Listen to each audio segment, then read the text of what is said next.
నా పేరు Sriram Sharma. Government driving లైసెన్సుల విషయంలో కొత్త రూల్స్ ఫ్రేమ్ చేయడం జరిగింది. మనందరికీ కొత్త రూల్స్ ఏంటో తెలుసుకోవాలి.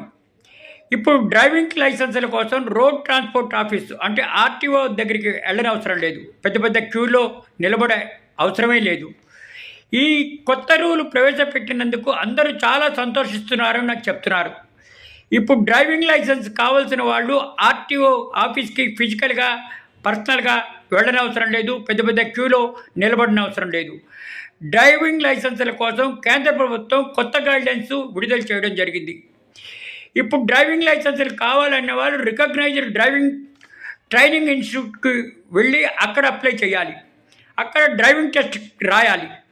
అక్కడ పాస్ అయితే అప్పుడు డ్రైవింగ్ లైసెన్స్ ఇవ్వడం జరుగుతుంది. ప్రైవేట్ సెంటర్స్లో డ్రైవింగ్ టెస్టులు పాస్ అయితే అప్పుడు లైసెన్స్ ఇవ్వడం జరుగుతుంది. ఇప్పుడు 2 వీలర్ కానీ 3 వీలర్ కానీ 4 వీలర్ కానీ ఇట్లా టెస్ట్ కోసం మినిమం 1 ఎకరం ఉండాలి. ఈ ఎవరైతే టెస్ట్ చేయబోతున్నారో, ఎవరైతే టెస్ట్ కండక్ట్ చేయబోతున్నారో ప్రైవేట్ వాళ్ళు. మీడియం హెవీ ప్యాసింజర్ వెహికల్కి మినిమం 2 ఎకరాలు ఉండాలి. ట్రైనింగ్ ఇచ్చేవాళ్ళు 12th గ్రేడ్ డిప్లొమా పాస్ అయి ఉండాలి. 5 సంవత్సరాల వర్క్ ఎక్స్పీరియన్స్ ఉండాలి. ఇప్పుడు కొత్తగా ప్రైవేటైజేషన్ అయింది డ్రైవింగ్ లైసెన్స్ టెస్ట్కి. కాబట్టి అప్పట్లాగా పెద్ద పెద్ద క్యూలో నిలబడక్కర్లేదు, టైం వేస్ట్ చేయక్కర్లేదు అని అంటున్నారు.